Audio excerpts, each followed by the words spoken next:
हमारे चैनल को सब्सक्राइब करें और बेल आइकन दबाएं। नमस्कार, मैं सोनाली कुलकर्णी। क्राइम पेट्रोल सतर्क के जस्टिस रीलोडेड इस श्रृंखला के आज के एपिसोड में आपका स्वागत करती हूँ। बेटी पढ़ाओ बेटी बचाओ का नारा हमें जगह जगह देखने सुनने को मिलता है। विमेन एम्पावरमेंट की बातें भी हम अक्सर सुनते हैं, लेकिन हम सभी जानते हैं कि देश की राजधानी हो या कोई छोटा सा गांव, औरतों की सुरक्षा को लेकर अक्सर सवाल खड़े होते हैं। स्कूल जाने वाली बच्ची हो या ऑफिस में काम करने वाली लड़की, हर औरत के जहन में एक खौफ छिपा होता है। एक अनजान डर हर कामकाजी औरत की जिंदगी का हिस्सा बन चुका है।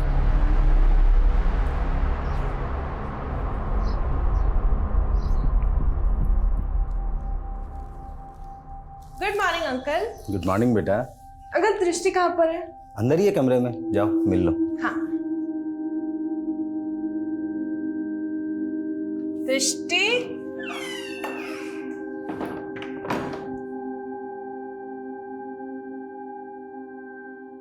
अंकल दृष्टि तो नहीं है कमरे में। अंदर ही है। बाथरूम में देखा तुमने? नहीं। जरा देखो। हाँ। दृष्टि,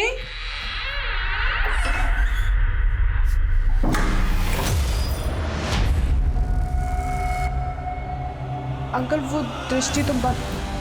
अंकल क्या कर रहे हैं आप? ये छोड़ो मुझे, अंकल छोड़ो मुझे, छोड़ो।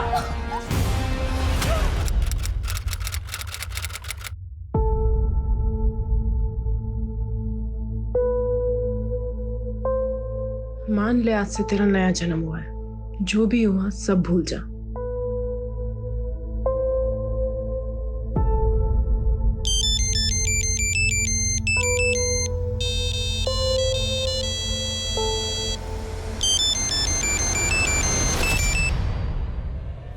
दुल्हनी, तेरी बड़ी याद आ रही।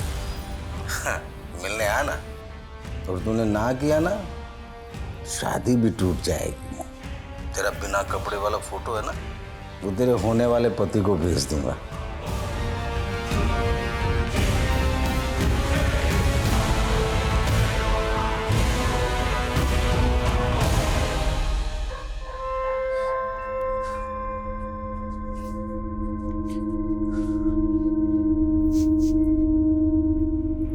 लड़की रुक। कौन है तू? हाँ, कौन है? और इतनी रात को अकेले में कहाँ घूम रही है? वो सर जी, वो दवाई लेने की। पर इस गली में तो कोई दवा की दुकान नहीं। झूठ बोल रही है ना तू? घरों में ताका झाकी कर रही है चोरी करने के लिए। नहीं सर, मैं चोर नहीं हूँ, मैं अच्छी लड़की हूँ। तो इस अच्छी लड़की का नाम क्या है? जी, नगमा। और रहती कहाँ है? बोल। वो यहाँ से दूसरी गली, राजनिवास। चल, मैं तुझे घर छोड़ देता हूँ। चल।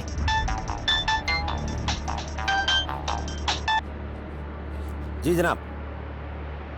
जी बिल्कुल पहुंच जाऊंगा। जी जनाब। चल।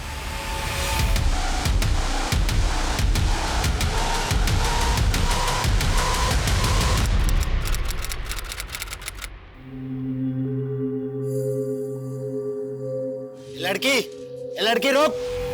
लड़की,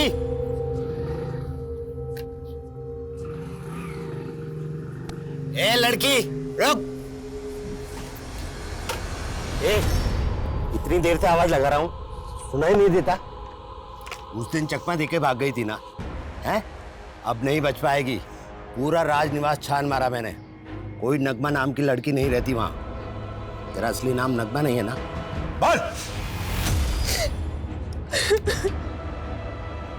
देख बेटी, तेरी जैसी मेरी बेटी भी है। तुझे कोई परेशानी है तो मुझे बता, मैं तेरी मदद करूंगा। आप मेरी मदद नहीं कर सकते। इस दुनिया में कोई किसी की मदद नहीं करता है, कोई किसी का सगा नहीं होता। हाँ बिल्कुल सच है। पुलिस की नौकरी में फैमिली को ज्यादा टाइम नहीं दे पाते।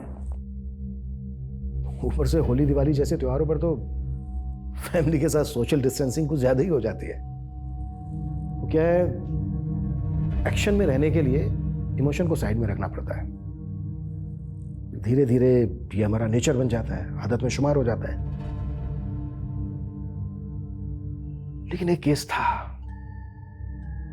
शुरुआत तो उसकी बस एक ऑर्डर फॉलो करने से हुई थी, लेकिन उस केस ने मुझे और मेरे नजरिए को पूरी तरह से बदल के रख दिया।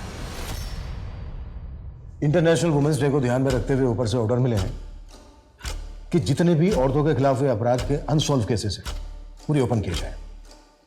जिन जिन केसेस में औरतें विक्टिम हैं उन सबकी लिस्ट बनाओ और शाम तक ये सारी फाइल्स मुझे मेरे टेबल पे चाहिए।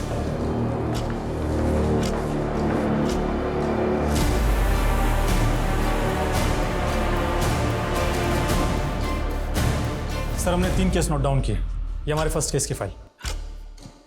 सर बीना कश्यप नाम की औरत की 2010 में दिन दहाड़े हत्या हुई थी। बीना और उसका पति हरी दिहाड़ी मजदूरी का काम करते थे। बिहार से यहाँ रोजी रोटी के लिए आए थे। सर काफ़ी समय तक जांच चली लेकिन कुछ भी पता नहीं चला। इस हरी से कांटेक्ट करो और इस केस के इन्वेस्टिगेटिंग ऑफिसर से भी इस केस की डिटेल्स निकालो। और सर ये दूसरा केस शबीना अहमद का है। सर शबीना के पिता ने शबीना के अगवा होने की मिसिंग कंप्लेंट फाइल की थी। सर लोकल इन्वेस्टिगेशन के मुताबिक शबीना का किसी फारूक नाम के लड़के से अफेयर था। शबीना और फारूक दोनों ने भागने की भी कोशिश की थी। पुलिस ने काफ़ी ढूंढा दोनों को, पर शबीना और फारूक दोनों में से किसी को कुछ पता नहीं चला। शबीना और फारूक दोनों के परिवारों की डिटेल्स निकालो। ओके सर ये हमारे तीसरे केस की फाइल। सर इस औरत का मर्डर 2012 में हुआ था। शादीशुदा थी लेकिन अकेली रहती थी और इसका पति कुवैत में काम करता था। इस केस की भी डिटेल्स निकालो। फिलहाल इन 3 केसेस पे ही काम करते हैं। Okay sir.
उग्रवादियों द्वारा किए गए इस बम विस्फोट में लोकप्रिय जननायक योगेश सैनी का निधन हो गया।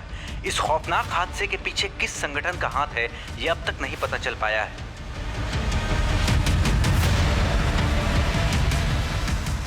सर बीना कश्यप के केस में एक अजीब बात पता चली है। सर बीना की हत्या के 2 महीने के अंदर अंदर उसके पति हरी ने दूसरी शादी कर ली थी। हरी के बारे में कुछ पता चला? हाँ सर। सर हरी बिहार के बेनीपुर गांव का रहने वाला है। लोकल पुलिस को डिटेल्स भेज दी हैं। और ये case number 2 Shabina Ahmed. Sir Shabina और फारूक दोनों की फैमिलीज पुराने पते पर नहीं रहती है और पड़ोसियों को भी इनके बारे में कोई जानकारी नहीं है। और अंदर तक जाओ, शायद शबीना की कोई सहेली या फारूक का दोस्त मिल जाए गली मोहल्ले में। और ये केस नंबर 3, इसकी क्या अपडेट है?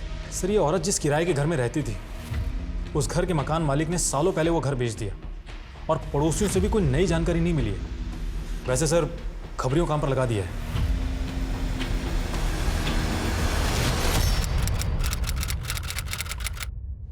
Thank you. देखिए मेरे लिए बहुत ही ऑनर की बात है कि ये यंग अचीवर अवार्ड के लिए मुझे चुना गया एंड आई रियली होप कि मेरी कहानी से बाकी यंगस्टर्स भी इंस्पायर होंगे। अरे वाह गोल बेटा, तूने तो कमाल कर दिया। अरे तेरे माँ बाप के मरने के बाद मुझे इसी बात की फिक्र थी कि मैं तुझे और इस बिजनेस को कैसे संभालूंगा, पर देखो उस भगवान की कृपा से आज। दादाजी जो भी किया है मैंने किया है, आप प्लीज इसका क्रेडिट भगवान को मत दीजिए। मैं प्रसाद ले रहा हूँ। Sir parcel. दादाजी 1 मिनट।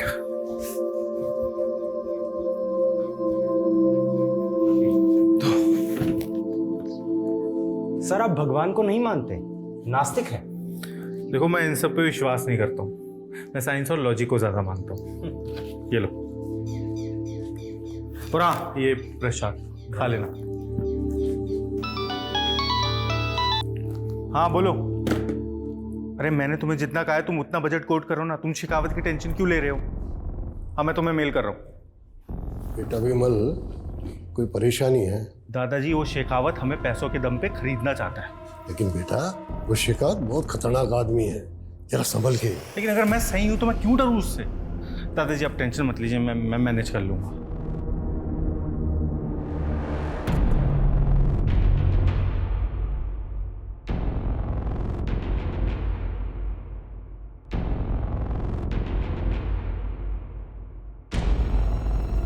मुरली क्या हुआ, कुछ काम है क्या? कहना है कुछ? सर वो मेरी बीवी की तबीयत खराब है, आधे दिन की छुट्टी चाहिए। आपको घर ड्रॉप करके मैं... सुनो तुम एक काम करो, तुम गाड़ी यहीं पे रोक दो और तुम घर चले जाओ। जाओ, मैं खुद से ड्राइव करके चला जाऊंगा।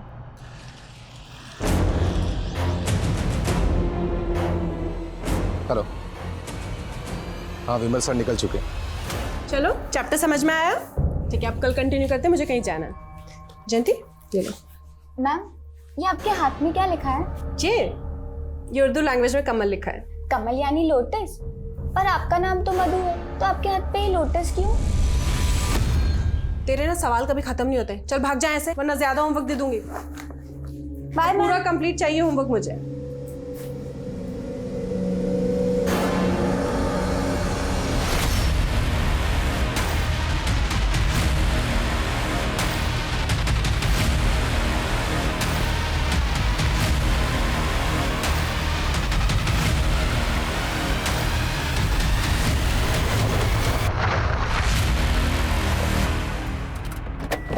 क्या बदतमीजी है, आपको दिखाई नहीं दे रहा? चल चल जल्दी चल।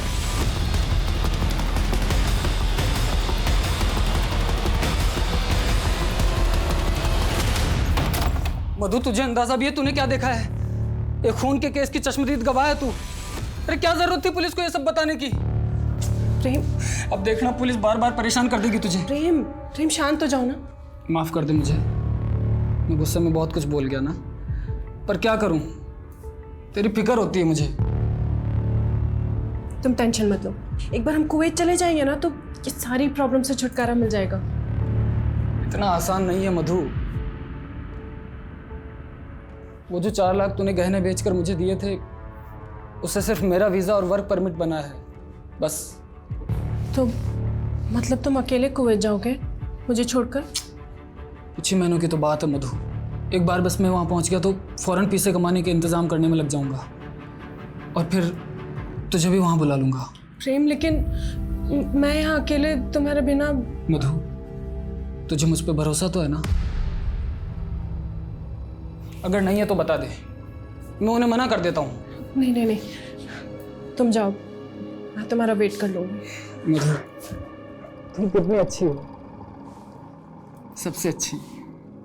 ठीक है, अभी खाना बना दो। हाँ।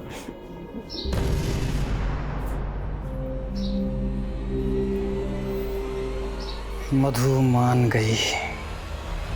सर बीना कश्यप के मर्डर केस में हमारा पहला सस्पेक्ट उसका पति हरि है। सर लोकल पुलिस इसके गांव गई थी तो पता चला है कि अब वहां पर नहीं रहता है। और सर एक पड़ोसी से पूछताछ करने पर मालूम चला है कि पिछले कुछ सालों से ये केरला में दिहाड़ी मजदूरी का काम कर रहा है और 2 साल से अपने गाँव भी नहीं लौटा है। केरला पुलिस को इसकी अपडेट भेजो।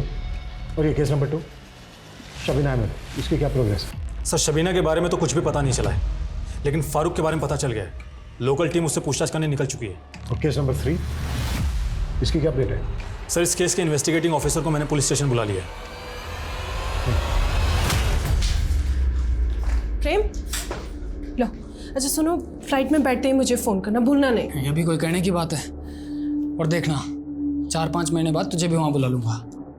प्रेम मुझे भूल तो नहीं जाओगे ना? कैसी बात करती है मधु, अगर तू नहीं होती तो मैं कभी कुवैत जा ही नहीं पाता। अब अगर तू ऐसे उदास रहेगी तो मैं जा नहीं पाऊंगा ना। थोड़ा हंस दे। अरे प्रेम भाई वो गाड़ी आ गई है, सामान रख दूं मैं? हाँ अरे मैं कुछ भूल गया। हाँ अरे मधु भाभी मैं रख रहा हूँ ना। और आप ना फिक्र बिल्कुल मत करना, मतलब प्रेम भाई जा रहे हैं तो क्या हुआ, हम तो हैं आपकी खिदमत में, पूरा ख्याल रखेंगे आपका। अरे प्रेम भाई क्या कर रहे हो? मुझे अरे जा रहा हूँ, हमारे लिए कुछ लेकर आना। हाँ आइए।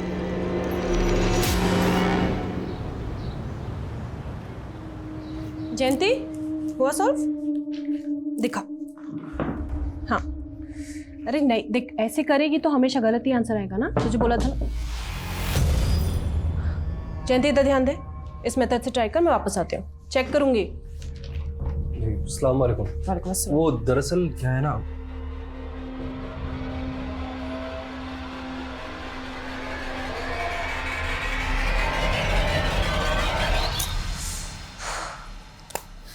मधु मैम,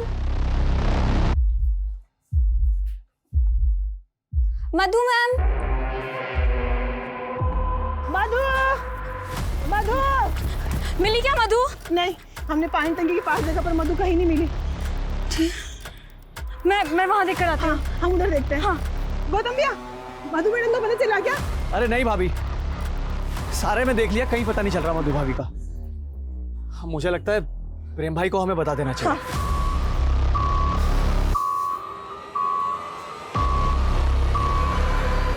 हेलो प्रेम भाई।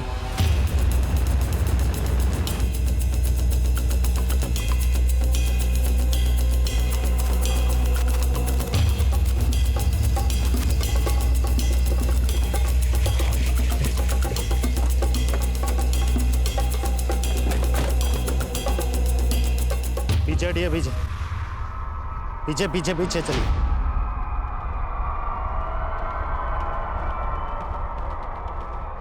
आंखें, नाक, मुंह सब गोंद से चिपका दिए। इस लड़की को पहले कहीं देखा है मैंने। कहाँ देखा था? आसपास मालूम करो, शायद किसी को पता हो कि कौन है ये। जी सर।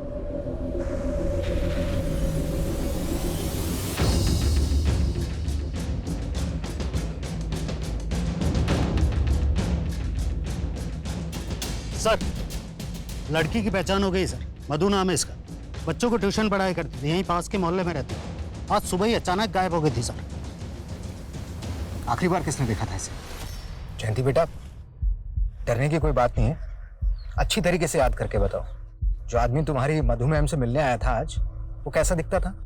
अंकल मैंने उनका चेहरा नहीं देखा, लेकिन वो इतने लंबे थे। अच्छा, क्या एज होगी उनकी? मतलब बाल काले थे, सफेद थे, कुछ याद है? काले थे और मधु मैम के सामने होने के कारण मैं उनका चेहरा नहीं देख पाई। वो आपस में कैसे बात कर रहे थे? मतलब लड़ाई कर रहे थे या प्यार से बात कर रहे थे? वो तो मुझे पता नहीं, लेकिन अंकल ने उन्हें अस्सलाम वालेकुम बोला था। अस्सलाम वालेकुम। और अंकल के हाथ में कुछ सिल्वर कलर का ब्रेसलेट था। इस लड़की को ड्रग्स के इंजेक्शन दिए गए थे, उसके बाद गोंद से इसकी आंखें, नाक और मुंह को चिपका दिया गया। सफोकेशन से इसकी मौत हो गई थी। मुझे लगता है कि मारने वाले इन्वेस्टिगेशन से सामने क्या है? जो सामने आया उससे तो केस सुलझने की बजाय और उलझ गया।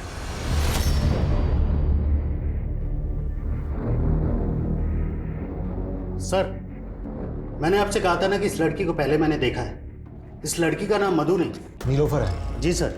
पर आपको कैसे पता?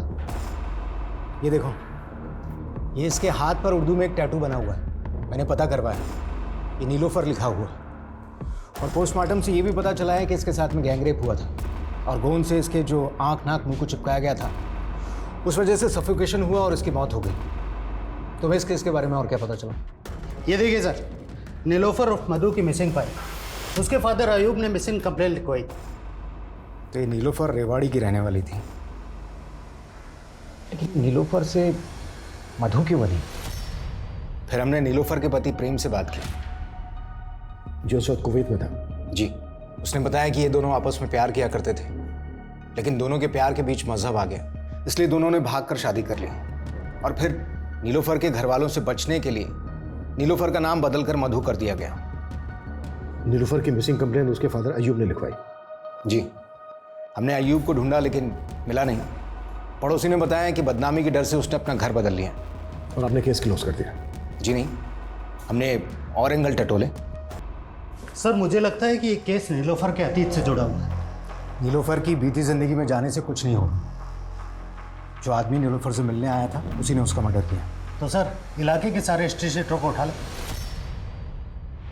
जयंती बेटा, डरने की कोई बात नहीं है, अब ध्यान से देखकर बताओ इनमें से कौन था। डरो मत, तुम उन लोगों को देख सकती हो, वो तुम्हें नहीं देख सकते। वो तो नहीं था, या वो वाला?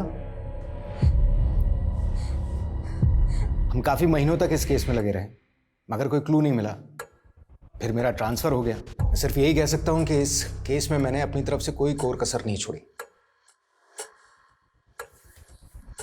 आपने कोई कसर नहीं छोड़ी। क्या आपने नीलोफर के पति प्रेम को इंट्रोगेट किया?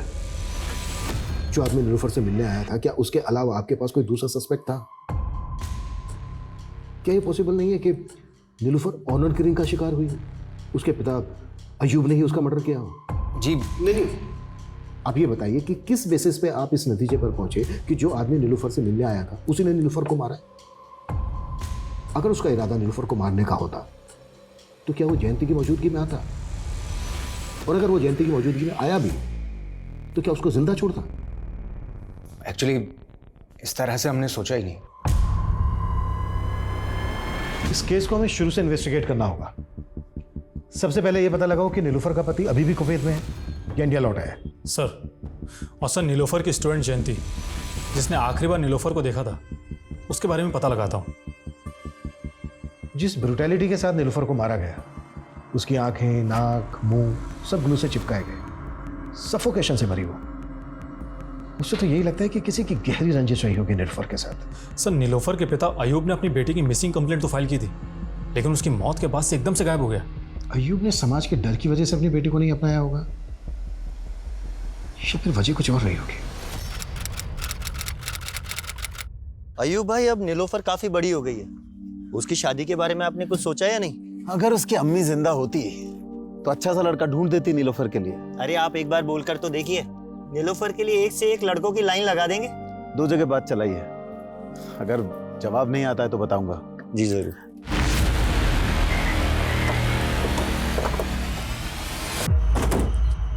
साहब, 2 साल तक मधु और प्रेम मेरे यहाँ किराएदार थे। मधु की मौत के बाद पता चला कि उसका नाम नीलोफर था। 2 साल से जानते थे आप नीलोफर और प्रेम को? दोनों पति पत्नी के बीच रिश्ता कैसा था? साहब, दोनों के बीच रिश्ते बहुत अच्छे थे, पर हाँ, एक बार मैंने मधु को बहुत आग बबूला होते देखा था। समझ में नहीं आता, एक बार में मिल गया ना जवाब, निकल। मधु बेटा, क्या हुआ? क्या किया गौतम ने? कुछ नहीं काका, गरीब की लुगाई सबकी भौजाई होती है। तो ये बात आपने उस वक्त पुलिस को क्यों नहीं बताई? बताई थी साहब, लेकिन इंस्पेक्टर साहब बोले कि वो लड़की, मतलब जयंती, जो नीलोफर के यहाँ पढ़ने आती थी, उसने जिस आदमी को देखा था उसका गौतम से हुलिया मेल नहीं खाता था। Can't believe it. अच्छा, इस हादसे के बाद आपकी नीलोफर के पति प्रेम से बात हुई थी? एक बार सर, वो अपना सामान लेने वापस आया था, नीलोफर की मौत के करीब 1 साल बाद। जब नीलोफर और प्रेम आपके मकान में रहने आए थे तो आपने उनकी आईडीज, डॉक्यूमेंट्स तो लिए ही होंगे। 10 साल पुरानी बात है, उस वक्त लिखा पढ़ी कहाँ होती थी। अनुज, ये गौतम हमारा पहला सस्पेक्ट, पता लगाओ इसका। और बिना और शकीला के केस में क्या अपडेट है? सर, 2 टीम लगी हुई है और मैं खुद भी इन 2 केसेस के फॉलोअप ले रहा हूँ। ओके, पता नहीं क्यों मुझे ऐसा लग रहा है कि नीलोफर के केस में अभी भी बहुत कुछ सामने आना बाकी है।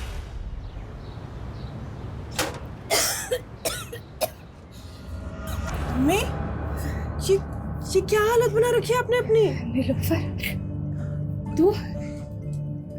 तू यहाँ क्यों आई है? अम्मी, मना किया था ना तुझे आना। आप क्या कर रहे हो? इधर बैठो, इधर बैठो। आ जाओ, आ जाओ। पानी पिएगी? मैं पी लूंगी, आप बैठो। इतनी तबीयत खराब है आपकी, आपने मुझे बताया भी नहीं। इसमें बताने का क्या है बेटा? ट्यूमर है दिमाग में। ट्यूमर?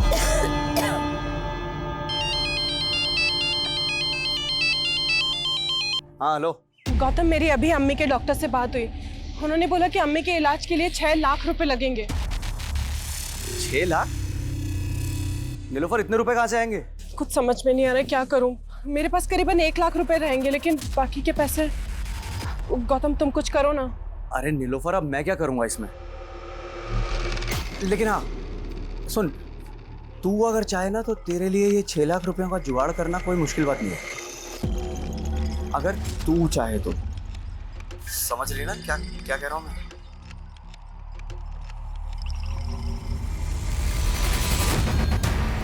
देख, बड़ा सेठ है। अरे तेरी फोटो देख के हिल गया था, अब तेरा जलवा देखेगा तो पिघल जाएगा। आ जा।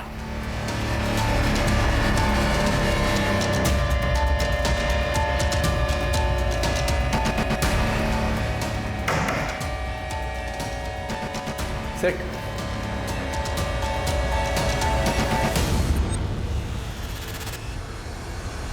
सर बीना के पति हरी ने बताया कि उसने बीना की मौत के तुरंत बाद शादी सिर्फ अपने 2 बच्चों के लिए की थी, जिन्हें वो अकेले संभाल नहीं पा रहा था। हरी ने उस वक्त किसी पे शक जताया था? सर उसकी कंस्ट्रक्शन साइट पे 2 मजदूर थे, दीपक और रूपेश। दोनों शराबी थे और बीना की उनसे कुछ कहासुनी भी हुई थी। हरी का स्टेटमेंट वेरीफाई करो सर। और शबीना केस पे क्या अपडेट है? सर मेरी फारूक से बात हुई है, अब वो शादीशुदा है, लेकिन सर उसकी शादी शबीना से नहीं बल्कि किसी और ही लड़की से हुई है। और सर उसने शबीना को नहीं भगाया था। फारूक पे नजर रखो और फारूक के दोस्तों से भी बात करो। सर। हाँ अनुज। सर नीलोफर के केस में एक अपडेट मिली है। सर इसका नाम विमल गुप्ता है और ये एक बिजनेसमैन था और नीलोफर इसके केस की चश्मदीद गवाह थी। और नीलोफर का मर्डर कब हुआ? सर इसके हियरिंग से 2 दिन पहले, और नीलोफर इसके हियरिंग में गवाही भी देने वाली थी। विमल केस में सस्पेक्ट कौन था? सर विमल के केस में प्राइम सस्पेक्ट ये गुंजेश नाम का डिलीवरी बॉय था। सर ठोस सबूत ना मिलने की वजह से कोर्ट ने इसे बरी कर दिया था। गुंजेश, इस पजल की आखिरी कड़ी एक गुंजेश ही हो सकता है। सालों पुराने केसेस को रीओपन करके किसी अंजाम तक पहुंचाना आसान नहीं होता। सबूत मिट चुके होते हैं, गवाह जुटाना मुश्किल होता है। मधु उर्फ नीलोफर के केस में भी कुछ ऐसा ही हो रहा था। इस केस का रुख मोड़ने वाला सबसे अहम गवाह अभी पुलिस की पहुंच से काफी दूर था।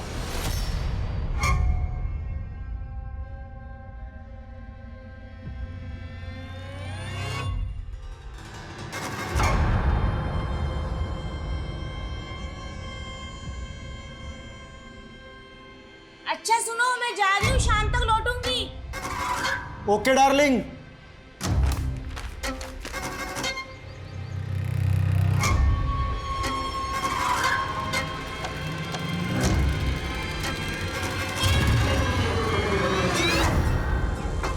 अरे कहाँ चली मेरी रानी? नाटक कर रही है ना? नाटक है। ठीक है। आपकी सारी बातें इस फोन में रिकॉर्ड हो चुकी हैं। लीजिए लीजिए, लंगोट के बड़े ढीले हैं आप। चलिए अब थोड़ा पैसा ढीला कीजिए, वरना ये सारी फुटेज ना मालकिन को दिखा दूंगी।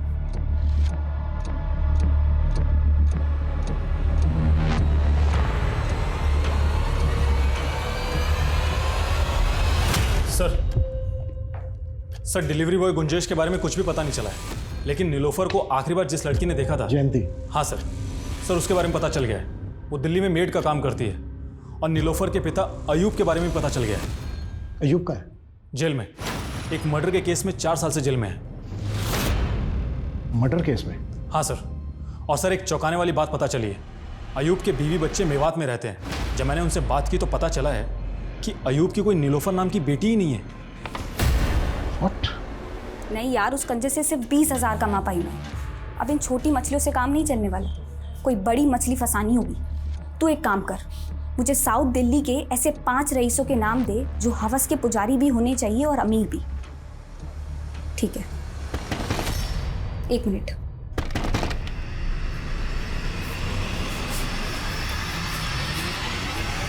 जी जयंती जी कहिए। मुझे तुम्हारी टीचर मधु के मर्डर के सिलसिले में तुमसे कुछ बात। लेकिन मुझे कोई बात नहीं करनी। सुनो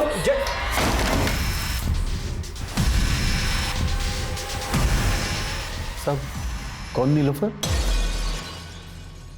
मेरी उम्र हो गई है इसलिए कुछ याद नहीं रहता। आप क्यों मुझे परेशान कर रहे हैं? कम से कम जेल में तो चैन से रहने दीजिए। अच्छा, जेल में लोग चैन से रहने नहीं, सजा काटने आते हैं। देख, मदद कर हमारी ये जानने में कि नीलोफर की मौत कैसे हुई थी। नहीं तो तुझे तेरी बेटी नीलोफर का कातिल साबित करना हमारे लिए कोई बड़ा काम नहीं होगा। चल बोल, कैसे हुई थी तेरी बेटी नीलोफर? नीलोफर मेरी बेटी नहीं थी साहब, नीलोफर कॉल गर्ल थी। देखते ही भाग गई थी साहब मुझे। नीलोफर को अपनी अम्मी के इलाज के लिए पैसों की जरूरत थी, तो मैंने पैसे देकर उसे खरीद लिया उसके दलाल गौतम से। 7 लाख रुपए देकर 7 महीने के लिए खरीदा था साहब उसे, पर साहब वो सिर्फ 2 महीने में भाग गई। तो तूने नीलूफर का बाप बनकर उसकी मिसिंग कंप्लेंट फाइल करवाई। तो और क्या करता साहब, सारे अड़ोसी पड़ोसी मेरे पीछे पड़ गए साहब। इसलिए मार डाला उसको? नहीं साहब, मुझे तो खुद नीलूफर के मौत की खबर अखबार से मिली साहब। मेरे तो पैसे भी गए और लड़की भी गई साहब। वो दलाल गौतम जिसे तूने नीलूफर को खरीदा था, कहाँ मिलेगा? वो सब होटल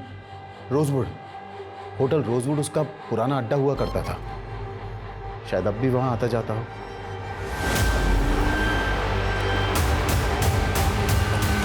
सर, नीलोफर के केस में कड़ियां तो जुड़ रही हैं, क्योंकि उसके मकान मालिक ने बताया था कि गौतम को उसने थप्पड़ मारा था।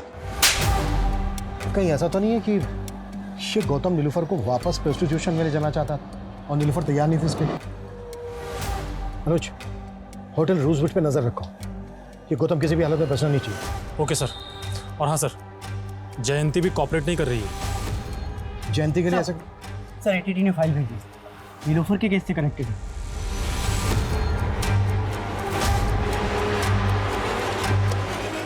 क्या हुआ सर? 11 साल पहले एक लीडर की ब्लास्ट में हत्या हुई थी। नीलूफर से भी पूछताछ हुई थी उस केस में। उस ब्लास्ट में इन्वॉल्व एक आदमी से रिलेशन थे नीलूफर के।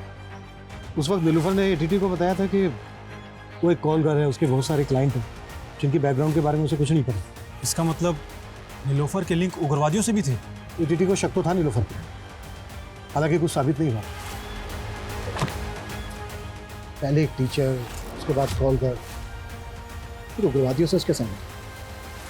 आखिर थी क्या है लड़की?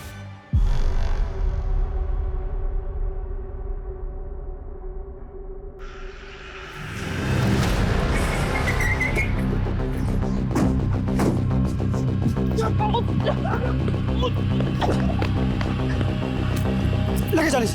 क्या कहा तूने? हाँ साहब, मैं नीलोफर से पहले उसकी माँ रुखसाना के लिए कस्टमर लाता था। रुखसाना भी इसी धंधे में थी साहब, लेकिन वो नहीं चाहते थे कि उसकी बेटी नीलोफर ये काम करे, और यही कारण था कि उसने अपनी बेटी को खुद से दूर रख के पढ़ाया। इधर आ। मैंने कहा था ना तुझसे, ये जगह तेरे लिए नहीं है, फिर यहाँ क्यों आई? अरे रुखसाना क्यों भड़क रही है? तेरे को पता है तेरी लड़की पटाखा है, पटाखा। अरे अगर तू बोले तो मुंह तोड़ दूंगी तेरा अगर दोबारा ऐसी बात कही तो। फट। अम्मी, मैं तो तुमसे मिलने के लिए आई थी। बेटा नीलोफर, तुझे मुझसे नहीं, इस पूरी जिंदगी से आंख मिलानी है। तुझे मेरे जैसा नहीं, एक इज्जत की जिंदगी जीनी है तुझे। नीलोफर एक छोटी सी दवाई की दुकान में काम करती थी साहब, लेकिन अजीब बात है, किस्मत उसे वहीं ले आई जहां वो नहीं आना चाहती थी। लेकिन जैसे उसकी जिंदगी में प्रेम आया, वो फिर से उड़ गई साहब। लेकिन तूने उसको ढूंढ निकाला, तू उसको वापस प्रोस्टिट्यूशन के धंधे में लाना चाहता था, उसने मना किया, इसलिए थप्पड़ मारा था ना उसने तुझे। नीलोफर नीलोफर मर चुकी है, तू बोल। हाँ ठीक है मधु, देख ध्यान से सुन ले। प्रेम ने कुवैत जाने से पहले मुझसे 1.5 लाख रुपए उधार लिए थे, बोल रहा था 2 महीने में लौटा देगा। अब 2 महीने बीत चुके, मेरे पैसे नहीं मिले हैं मुझे अभी तक। गौतम, जैसे ही प्रेम पैसे भेजेगा मैं तुझे दे दूंगी, थोड़े टाइम रुक जाना। मेरे सर पे भी लोग वसूली करने के लिए बैठे हुए हैं। देख, अगर तूने मेरे पैसे जल्दी नहीं चुकाए ना, तो मुझे उन लोगों को तेरा पता देना पड़ेगा। गौतम प्लीज ऐसा मत करना, देख कुछ और रास्ता होगा ना। कोई और रास्ता?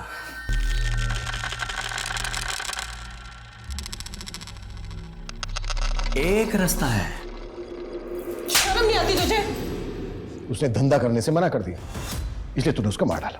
नहीं साहब, उसकी मौत से तो सच कहूं मेरा नुकसान ही हुआ है साहब। एक लड़की की जान चली गई और तुझे नुकसान की पड़ी है। इंस्पेक्टर साहब, ये नीलोफर कोई साधारण लड़की नहीं थी, लॉटरी थी, लॉटरी। कभी अयूब को लगी, कभी मुझे, तो कभी प्रेम को, और सबने उसका फायदा उठाया सर। प्रेम ने भी? हाँ साहब। कहाँ मिलेगा प्रेम? वो तो नहीं पता मुझे साहब, लेकिन अगर आप लोगों को मिल जाए तो मेरे पैसे निकलवा लेना उससे, और चाहिए तो थोड़े पैसे आप भी रख लेना।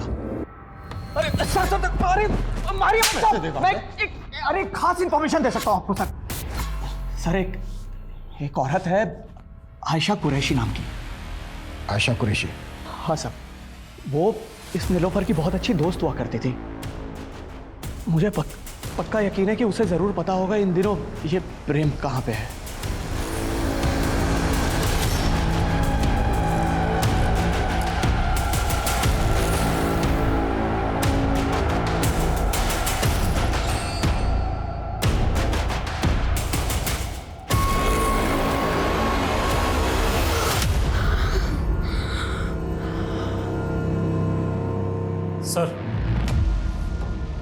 सर गौतम सही कह रहा है, आयशा अलवर में ही रहती है। नीलोफर का केस काफी उलझाने वाला है। अनुज, कुछ तो है जो अभी भी इस केस में छूट रहा है। एनीवे, मैं जयंती से बात करने की कोशिश करता हूँ, तुम अलवर जाओ, आयशा से मिलो। सर।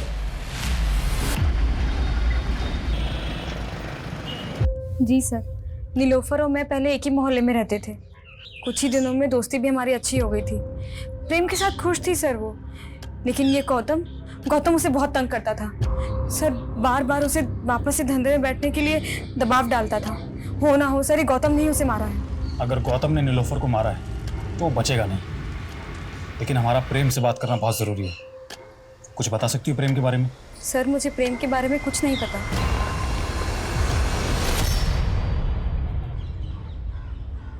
जयंती, मैं जानता हूं उस हादसे ने तुम्हारी जिंदगी बदल कर रख दी थी। देखो, अगर तुम हमें नीलोफर, मेरा मतलब है कि मधु के कातिल तक पहुंचने में मदद करोगी तो न सिर्फ मधु को इंसाफ मिलेगा बल्कि तुम्हें भी सुकून पहुंचेगा। सर, आज भी उस आदमी के पैरों की आहट मुझे डरा देती है। अब वो डरेगा। बस जितना तुम उस आदमी के बारे में जानती हो उसके बारे में ज्यादा से ज्यादा हमें बताने की कोशिश करो ताकि हम जल्दी से उस तक पहुंच सकें। सर, मैं ज़्यादा कुछ तो नहीं जानती, लेकिन उसने अपने हाथ में एक सिल्वर कलर का ब्रेसलेट पहना था। ब्रेसलेट? हाँ सर। अच्छा जयंती, मधु ने कभी जिक्र किया था तुमसे कि उसका पति प्रेम कहाँ का रहने वाला है? कुछ इस बारे में बताया था? हाँ, एक बार उन्होंने कहा था कि वो चूरू गांव के किसी ब्रह्मपुरी का रहने वाला है।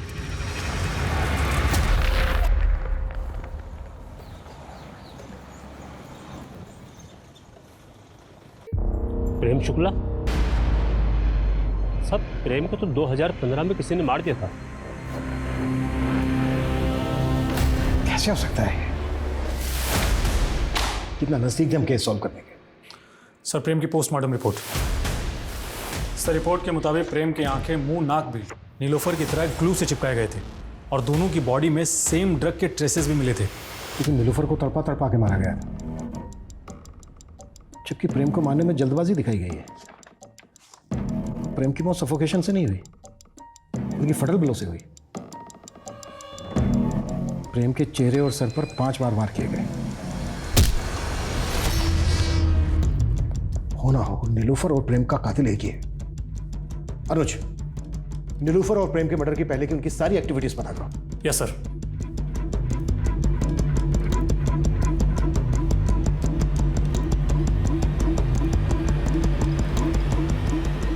सर, सुनील कुमार नाम के एक सुनार का पता चला है जिससे नीलोफर ने मरने से 3 दिन पहले 3 लाख के गहने बेचे थे। क्या नाम बताया तुमने सुनार का?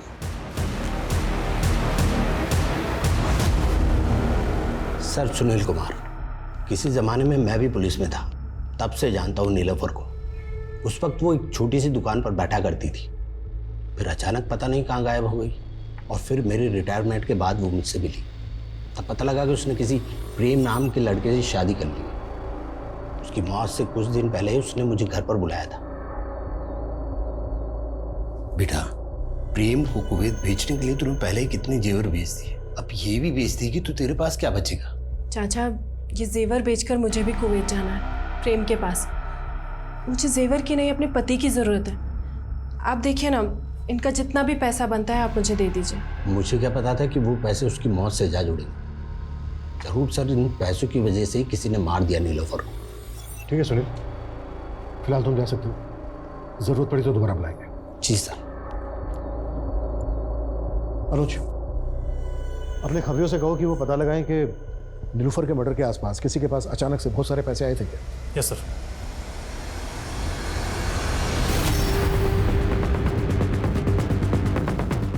मैं तेरी मदद करूंगा। आप मेरी मदद नहीं कर सकते। इस दुनिया में कोई किसी की मदद नहीं करता है, कोई किसी का सगा नहीं होता।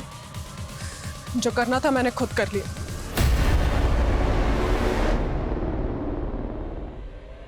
ये तो मर गया। तूने किया है सब? कैसे मारा इसे? का इंजेक्शन देकर उससे हार्ट अटैक आ गया इसको। तुझे कैसे पता इस इंजेक्शन के बारे में? फार्मेसी की स्टूडेंट हूं मैं और इसको मैंने ही मारा। अरेस्ट कर लीजिए मुझे। मेरी भी बेटी है, मैं समझ सकता हूं कि तुझ पर क्या बीती होगी। और अब मेरी बात ध्यान से सुनो, तूने मनोहर लाल को नहीं मारा, ये हार्ट अटैक से मरा है। तू ये सब कुछ भूल जा और जा अपनी नई जिंदगी शुरू कर। जा बेटी जा। सर, जिस एरिया में नीलोफर का मर्डर हुआ था उसी एरिया के आसपास 3 और औरतों का मर्डर हुआ था। और हाँ सर, उन 3 औरतों का मर्डर भी उसी ड्रग से हुआ था जिससे नीलोफर और प्रेम कुमार का हुआ था। उनकी आंखें और मुंह भी ग्लू से चिपकाए गए थे? नहीं सर, लेकिन हाँ सर, उन सभी ने नीलोफर की तरह मरने से कुछ दिन पहले कोई जेवर या प्रॉपर्टी बेची थी। लाखों रुपए जमा थे उनके पास जो उनको मारकर लूट लिए गए थे।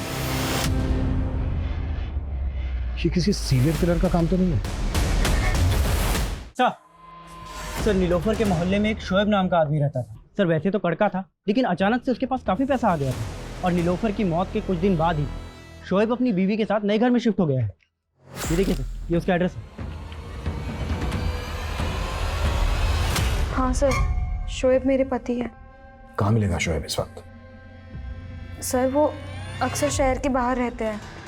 अभी इस वक्त वो कहाँ हैं मुझे नहीं मालूम। ओके, कोई बात नहीं। शायद हो सकता है आयशा जी आपको याद ना आ रहा हो कि वो कहाँ है, पर कोई बात नहीं, हम याद दिलवा देंगे। ये पूजा है। पूजा, जरा आयशा जी को याद करवाओ। सर मैं बताती हूँ सर।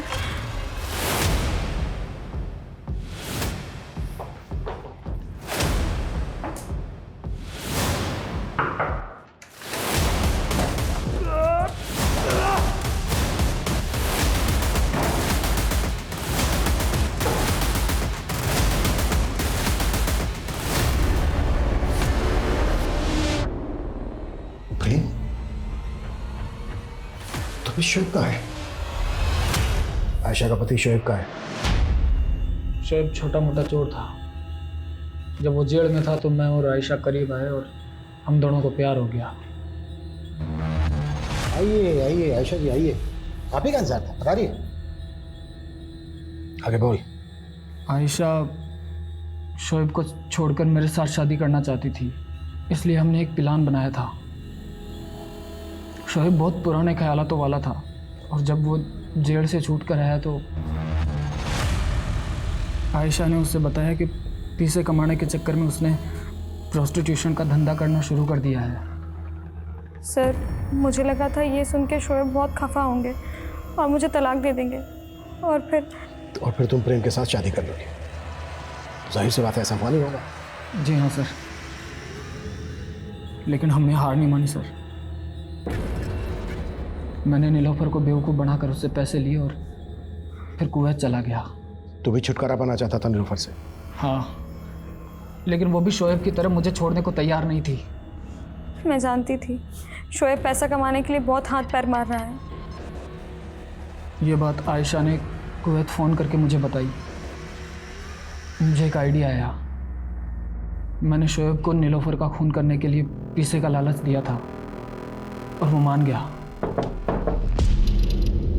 अस्सलाम वालेकुम। वालेकुम अस्सलाम। जी, दरअसल वो आयशा की तबीयत अचानक से बिगड़ गई है। आप चलिए ना मेरे साथ। चलिए।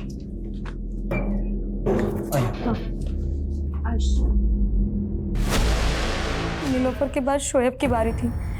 प्रेम जब कुवैत से लौटे तो हमने शोएब को भी ड्रग का इंजेक्शन दिया और नीलोफर की तरह उनकी आंखों में, नाक में और मुंह में ग्लू डाल दिया और सर पे पत्थरों से कई बार। मैंने शोएब को मेरे कपड़े पहना दिए और मेरा वॉलेट और सारे कागजात भी उसके जेब में रख दिए ताकि सबको लगे कि शोएब नहीं, प्रेम मारा गया है। नीलोफर की आंखें, नाक, मुंह, इन सब जगहों पर ग्लू क्यों डलवाया? इतनी बेरहमी से क्यों मरवाया उसको? क्योंकि उसने मेरी आंखों में धूल झोंकी थी। उसने मुझे अपने अतीत के बारे में नहीं बताया था। और तूने जो इतने लोगों की आंखों में धूल झोंकी है वो? और शोएब को इस तरह से क्यों मरवाया तूने? ताकि पुलिस को लगे कि दोनों को एक इंसान ने मारा है। हम दोनों को लगा कि शोएब को कातिल समझकर पुलिस उसके पीछे जाएगी। नीलोफर की तरह और भी लड़कियां थीं प्रोस्टिट्यूशन के धंधे में, उनको क्यों मरवाया? पैसे के लिए। पहले उन्हें मेरे प्यार के जाल में फंसाता और फिर शादी का वादा करता और पैसे मिलते ही मार डालता। क्या पाया है सब करके? एक दूसरे का साथ पाया सर। हम दोनों हर हाल में हमेशा एक दूसरे के साथ रहना चाहते थे। वो तो होने से रहा, क्योंकि जेल में आदमी और औरतों के लिए बैरक अलग अलग होते हैं।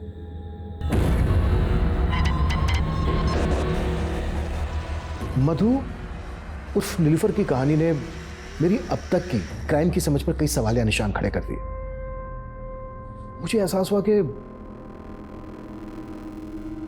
कभी कभी इंसान पूरी तरह से सही या गलत नहीं होता है। कई बार इंसान हालातों के आगे मजबूर भी होता है। इसलिए आप सभी से मेरा अनुरोध है कि किसी को भी जज करने से पहले एक बार उसके हालातों के बारे में जरूर सोचें। रीओपन किए गए तीनों केसेस को सॉल्व करने में पुलिस कामयाब रही। शबीना के पिता और भाई ने ही उसकी हत्या की थी। वो दोनों भी इस वक्त पुलिस की हिरासत में हैं। प्रेम और आयशा ने मधु और शोएब की लाशों पर अपने प्यार का आशियाना बनाना चाहा, लेकिन जुर्म की दीवार से टिकी इमारत हमेशा ठह जाती है। इन केसेस की कामयाबी से एक बार फिर से ये बात साबित हो गई कि अपराधी कितना ही शातिर क्यों न हो, कानून के शिकंजे से ज्यादा देर बच के नहीं रह सकता। जैसे हर केस की एक नियति होती है, वैसे हर अपराधी की भी एक नियति होती है। Crime never page. हर मुजरिम की नियति में उसके अपराध का दंड लिखा होता है। अब मैं सोनाली कुलकर्णी आपसे विदा लेती हूँ। फिर मिलेंगे क्राइम पेट्रोल सतर्क जस्टिस रीलोडेड में एक नए केस के साथ। तब तक अपना और अपने परिवार का ख्याल रखिए।